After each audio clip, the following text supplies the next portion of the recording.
Okay, so let's go on now to the very last talk of this session and of the workshop, but don't forget the Jeopardy game to follow. And the last presentation will be presented by, please tell us how to say your name. Yeah, it's Keigo. Keigo, okay, Keigo. Okay, so let me just say a little word of what I can glean from your biography, because I haven't actually met you before personally. But you actually got your master's degree in music for jazz composition first. And anyway, your research interests, as I understand, include signal and image processing, statistics, color image processing, and digital camera signal pipelines. And you also direct the Intelligent Signal Systems Lab. I've been impressed by this recent series of publication in the area of event camera vision. And today you're going to talk about some interesting work to fuse Davis frames and events, I guess, for better optical flow. Thank you for coming today. Okay, so just to kind of get started, I think, since this is the last talk, by now you have seen many, circuit diagrams of this nature. So I'm just going to be very brief and say that the sensor of interest in this discussion is going to be a Davis camera that has sort of a readout circuit that's dedicated to more the event based processing, and then the other side that gives us more the traditional APS or intensity based readout. So the readout on the APS side is synchronous, and then the DVS side or the event side is going to be asynchronous. We're going to try to take advantage of both of these readout circuits for improving optical flow. Which thank you for showing a transistor. Thank you for showing at least one transistor. Oh yeah. No, this is good, because I used to be an ASIC engineer myself. So this is the way that I would like to see it. So. Okay, so sorry for the math slide here, but the optical flow, but the thing that I really want to focus on is sort of the subtleties of some of these equations, and that's why I feel that it's necessary to go through some of this. Optical flow is a notion of trying to infer, the motion or the flow of the pixels, by series of spatial-temporal data. And so the optical flow really depends on the underlying assumption is that we have notion of this brightness constancy that after you have had some time passing us, the pixels X and Y would have moved by delta X and delta Y amount, but the intensity would have stayed the same across that delta T time. And then so the classical notion of optical flow is such that when you take a Taylor expansion, you can rewrite this as the original frame plus some whole bunch of deltas.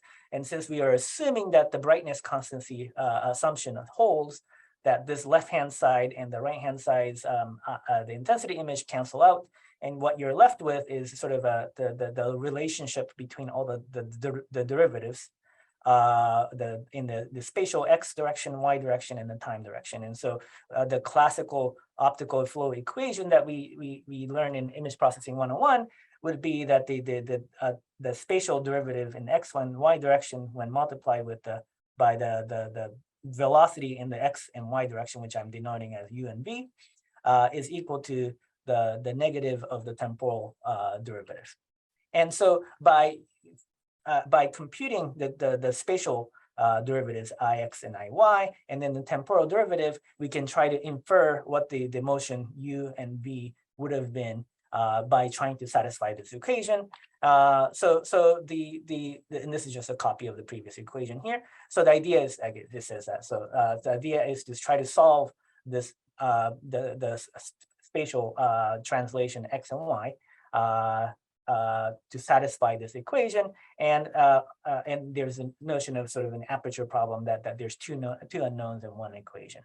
But this problem has been around forever, and so there's been many solutions or the proposed solutions that's been made. So the normal flow is an equation that would try to minimize the search space by trying to find the UV vector that minimizes the L2 norm.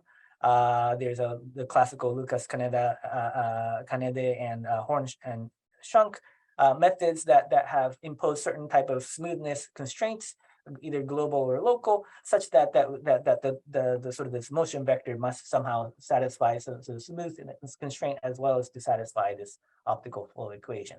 Now, there are a lot of other methods out there today that really leverage on these, but the baseline idea is still kind of built on these three type of algorithms out there. I'm putting aside sort of the deep learning type of methods, but at least the classical optical flow and then their derivatives really are still based on these ideas. And these ideas are the latest and the greatest instantiations of these ideas is really built on the idea that these two equations have some weaknesses. Those weaknesses are that number one, the brightness constancy assumption really cannot handle occlusion, right? And maybe the occlusion problem isn't as big of a deal if we can reduce the number of the amount of time that it spans, because then the occlusion is for that delta t time between the two frames, or if two time instances, the occlusion can be minimized, right? It also is subject to environmental changes, so that will change the brightness assumption. Again, if we can minimize the delta t, then maybe the amount of change that you experience in that small amount of time can be minimized. It also is one of the disadvantages of using this is that the optical flow equation is derived from Taylor expansion. So that means that all these dx's and dy's and dt's must be small in order for these Taylor expansions to approximations to hold, which if you have a very fast moving object, for example, it violates the optical flow equation or the Taylor expansion. So, and then of course, that means we can't handle low frame rate because you can't have large translations, and we can't also handle fast objects because, again, there will be more pixel movements per frame or so. And so this really motivates us to use the sort of the event-based sensors, because really what we can try to achieve is to make this delta t, or the translation over time, to be as small as possible. And so, and again, I'm going to keep displaying this because this is what I'm going to keep speaking to.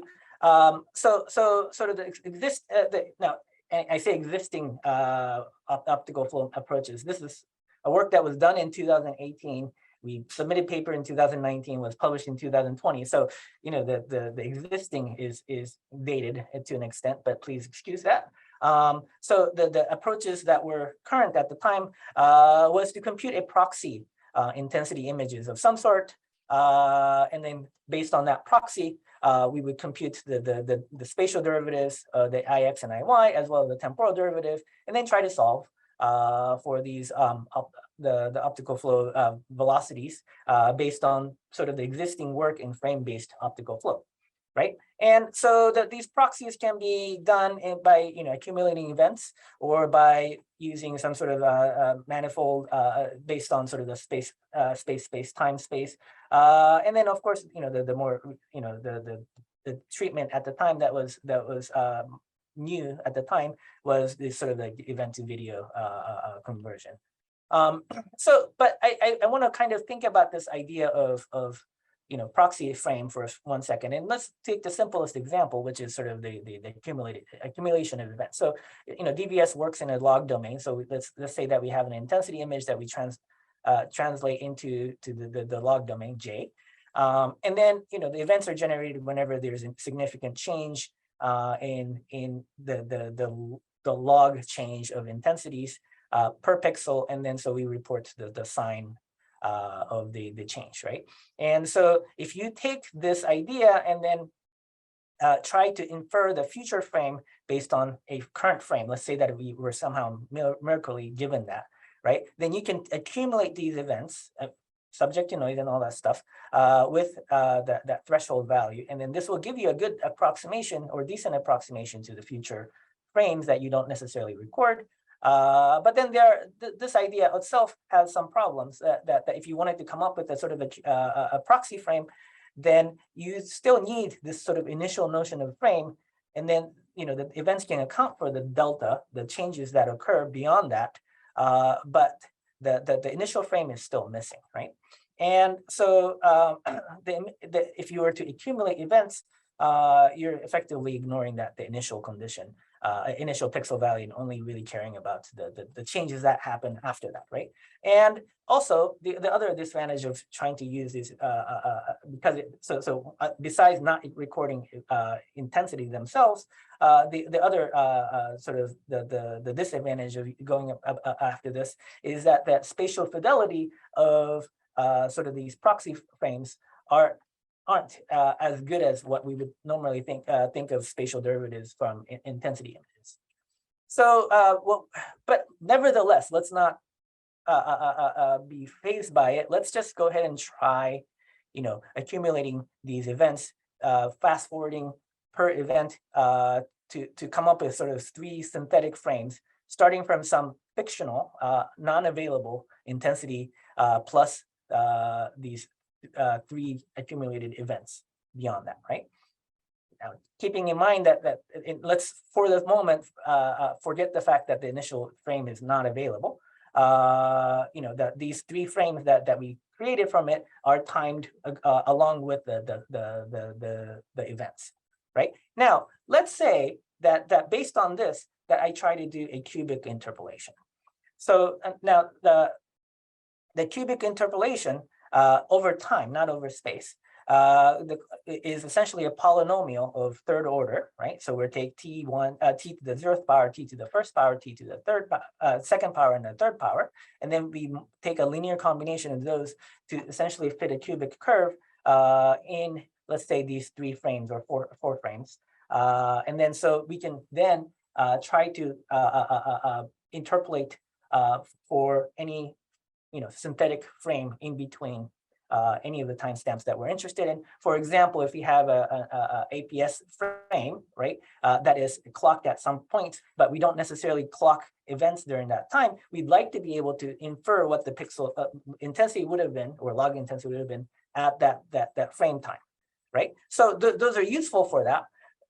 But again, there's a challenge because we don't have the initial frames. But nevertheless, let's not give up. Let's just keep going, right? So then what you pull out from a undergraduate image processing class is to say that these cubic interpolation is done by taking a whole bunch of timestamps, or I guess typically by cubic interpolation you would use spatial locations, but now we're interpolating in time, so we have a matrix of polynomials of timestamps, and then we try to force these cubic interpolation coefficients to somehow fit these 4 points known frames, right? And then so to solve for that, obviously, you would just simply take the inverse of this matrix to recover these 4 cubic interpolation coefficients. Again, we can't do that. This is just a copy from the previous slide, but here's the theorem. So even though we cannot recover these 4 coefficients directly, if you were to plug in that event accumulation equation into these 4 frames, that here's a reference frame, and this is really reference frame plus the P1, and then plus P1 plus P2, P1, P2, P3. And if you were to do a deep analysis of this matrix and analyze it, what you actually find out is that the baseline frame, it only affects the C0 coefficient, and the C1, C2, C3 can be computed purely from the event accumulated frames. Okay, so that's the significance, that the only reason why we would ever want the reference frame or the intensity frame is so that we can get the first coefficient out of the 4 coefficients needed for cubic interpolation. Now, this is a very good news for us, because for optical flow, we actually do not need an intensity frame. We just need the derivative, the temporal derivative. So suppose I take this cubic interpolation, and then I try to take this cubic interpolated image, intensity or image, or I guess a log intensity image, and then try to figure out the exact temporal intensity at that pixel location. I can't do that because I don't have a baseline frame. However, if I wanted to find the derivative of the temporal changes at the frame of interest, you can still do that because you can take this cubic interpolation equation, which includes the C0 that I cannot solve for. But once you take the derivative in the time domain, then the C0 element drops out, and you're only required to solve for C1, C2, and C3 to find the temporal derivative at that time to synchronize with the frame of interest. So then the optical flow method is then straightforward. We would take the spatial derivative from the APS because we like the spatial fidelity of the intensity images. That's what it's good for, right? And then we would compute the partial cubic interpolation coefficients just from the event data, and then we would compute, I guess, the temporal derivatives from the cubic interpolation plus the intensity image. There's a little adjustment that we need to make to go back from the log domain to the intensity domain, and then so that would give us the intensity derivative in the time domain synchronized with the image at the APS frame timestamp, and then so that would allow us to shove these the temporal derivative along with the spatial derivatives ix and iy into your favorite optical flow algorithms. Now I'm using the most basic, Horn and Schunck for the rest of this talk. And the reason is that because we essentially have an instantaneous measurement of the temporal derivative, don't bother using the fancy schmancy optical flow methods. You can use the simplest one because none of the optical flow violations, right, through the long timestamp that violates the Taylor expansion and the illumination constancy, brightness constancy, those are not applicable to us because we essentially have an instantaneous measurement of temporal derivative. So, just to summarize, we have this, this is just a mock-up, but we have two frames, for example, and then DVS-based, this is two frames of interest. If you were to take spatial derivative from these frames, they look nice. But if you were to take the difference between these two frames as a proxy for temporal derivative, if the frames are moving fast enough, you can't really do a good job. We picked the worst two frames possible, but just to illustrate the point.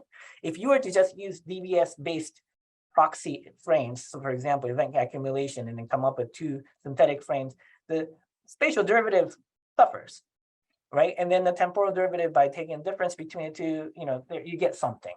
But the temporal derivative is definitely sort of a lower quality. Right, so we would take the goodness of the APS frame, which you can compute the spatial derivative very well, and then you would compute the temporal derivative from the events. And I'm sorry that these look like binary images, and they actually have intensities, but somehow they got clipped. So but you do get a genuine temporal derivative here as well. And then so by just by sticking them into Horn and Schunck, this is the optical flow that we get out of the combination of APS and DVS, right? So and at the time of our publication, the sort of the best algorithm that was available to us was the EV flow net, which is this result. This is a comparison to the APS only, so intensity only method here. So you can see that there's a substantial improvement in. Now each of these methods are doing great at some small sections, but then there are some exceptions to those where some of the methods aren't as stable throughout the frame. And I think one of the nice things about our method is that we have a very stable performance over across the frame. And then just to kind of show you, so we have examples of spatially local motions such as moving a hand, or we have sequences where two hands are moving against each other, or you might have occlusions where the two cars are about to merge, and because we are able to capture, basically an instantaneous velocity, instantaneous time derivative, we can do a decent job at handling the occlusion boundaries or motion boundaries, if you will. If you have time, I'll just show you one quick, Absolutely, play this video. Yeah. Yeah. So I'm sorry, the Muhammad, when he created these, I can't complain about this how small these arrows are, but they're there. So this is the final result. This is the APS and the DVS, and then so this is a spatial derivative, and then so you can see that the I know that the arrows are tiny here, but you can see that it's doing a good job, sort of having a very spatially consistent motion, even despite the fact that this is sort of a spatially local motion. And just to kind of in the next 2 minutes, I just want to point out that we've improved on that. So we also have a separate algorithm that just works on the event-based algorithm. We do use the proxy frames, but we use distance transform. So we have events and we fill in the blank with the distance transform. So these are sort of synthetic textures, if you will. Now, why would you use this dummy looking textures instead of like a nice looking, try to reconstruct the image? Well, it turns out that if you use distance transform, there we have a theorem in that paper that says that the optical flow equation is exact, meaning that there's no there's no Taylor expansion. Taylor expansion is an approximation. Brightness constancy assumption is an assumption. None of those are existing. So you can have an exact optical flow relationship if you use distance transform. So that was kind of one of our motivations. So that means that even if you have very fast motion, this is so event only distance transform that we did. That seems to do a pretty good job even for a large displacement. And then since this is a conference on sensor fusion, I'll just mention one more thing that uses optical flow in the other way.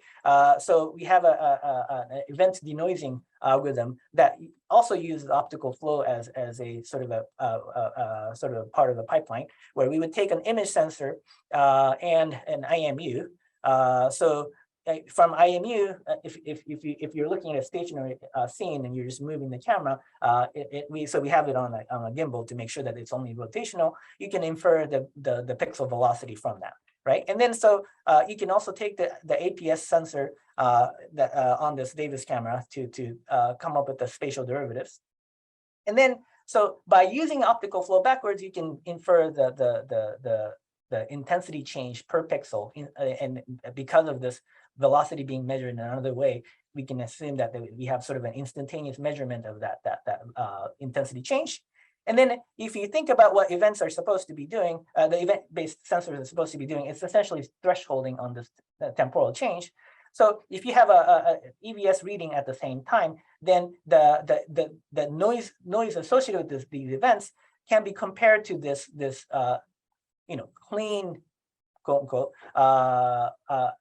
reference for temporal change at each pixel. So you can make an argument that if you try to stick a denoising algorithm in there, you can make draw the comparison between the denoised events and the temporal changes to assess the quality of that denoising, and then you can even train a neural net by back propagating on this error. So that's one of the things that we did. So then, sorry, I think the next slide. Okay, Keigo, so, I'm sorry, we're out of time though, okay. But go ahead and show this video. Okay, yeah, sure. The left-hand side is the noise mask that we can get from the APS and the IMU. And then based on that, we would train a neural net. And then so on the right-hand side is an event input, and then we would do a denoising. So the green is deemed as the good pixels, and the red is deemed as the noisy pixel. So that's a way to train that. So we have a very lightweight neural net that trained essentially on this left image, or the images of this type that are derived from IMU and APS to train a neural net for only inputting events and then labeling them as noisy versus not noisy. So that's it. So yeah, thank so you. Wonderful. APS and DVS. Okay, thank you. Wonderful. Very, very nice talk. And I really appreciate that you go back to the fundamentals of optical flow and derive us the actual equation. It's the first time I've seen a talk here, at least, where somebody actually explained the equation. So thank you for that. Okay, thank you.